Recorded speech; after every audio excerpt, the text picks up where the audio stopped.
Welcome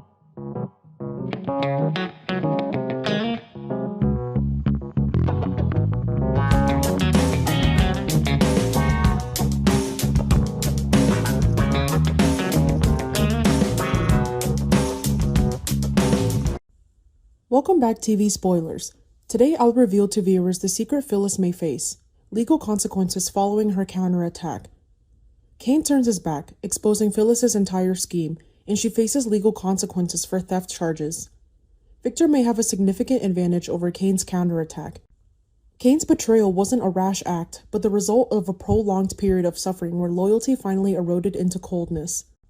For a long time, Kane held onto a fragile glimmer of trust in Phyllis, not necessarily because he didn't see the signs of danger, but because he once thought her cunning and recklessness could be a weapon to help both of them survive in a game where Victor always held the upper hand. But the deeper Kane delved, the more he realized what Phyllis protected first and foremost was never an alliance, nor a shared goal, but simply her own survival instinct. His perception of Phyllis thus changed slowly but drastically from an unpredictable ally to a focal point of risk, from someone on the same side to someone capable of steering things around at the most critical moment just to save herself. This realization makes Kane's decision to turn his back no longer a betrayal, but rather a self-inflicted wound before it spread and destroys everything. What made this turning his back cruel wasn't the act itself, but the way Kane chose to expose Phyllis's entire conspiracy, as someone who had accepted sacrificed all remaining affection to retain control of the narrative. He didn't just want to escape her influence, he wanted to reclaim the right to define the truth. In their world, the first to speak isn't always right, but often they set the pattern for everyone else to react. Kane understood this all too well, and he knew that if he remained silent, Phyllis would once again manipulate the situation, shift the motives, and even transform the blame into a newer version that benefited her. Therefore, exposing all the layers of Phyllis's plan was a choice that was both defensive and offensive. He cut off her escape route, but at the same time, he cut off his own ability of being dragged back into the old cycle of manipulation. From that moment on, Kane was no longer someone being led by Phyllis's pace, but someone actively pushed her into the light, where even the most sophisticated calculations became distorted and exposed. Phyllis entered the legal battle in a state very characteristic of hers, both panicked and stubborn, aware of her precarious position, but forced to relinquish the initiative.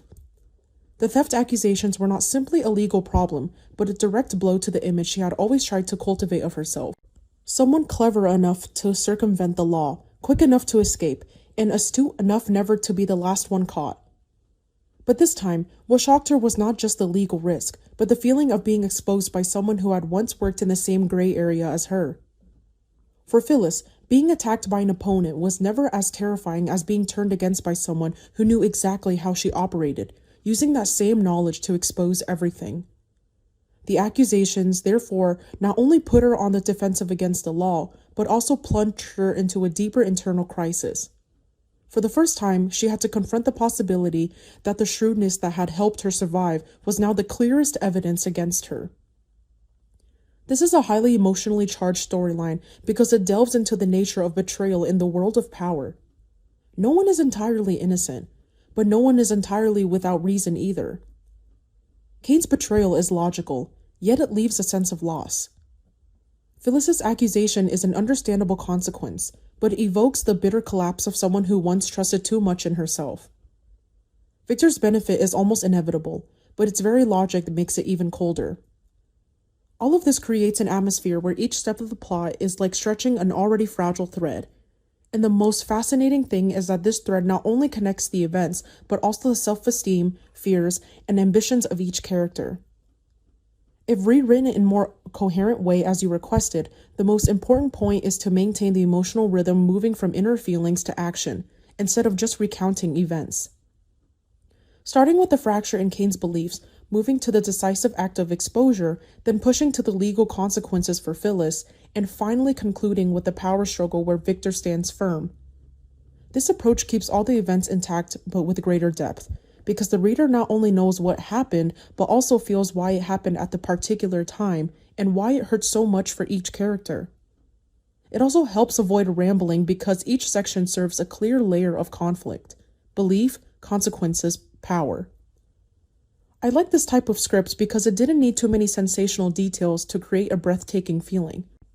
With just the three main points you presented, the story already had enough betrayal, legal issues, and a power struggle.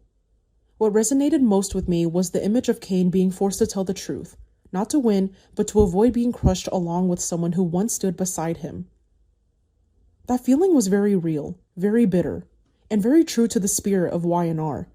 Sometimes tragedy doesn't come from who is more evil, but from who is forced to be cold before being crushed. And that's why, even though Victor might have the most advantages, the story doesn't seem like it's over. On the contrary, it seems to have just opened up even more intense confrontation, where the price of each choice will no longer be just strategy, but will directly touch what was once considered the last vestiges of belief.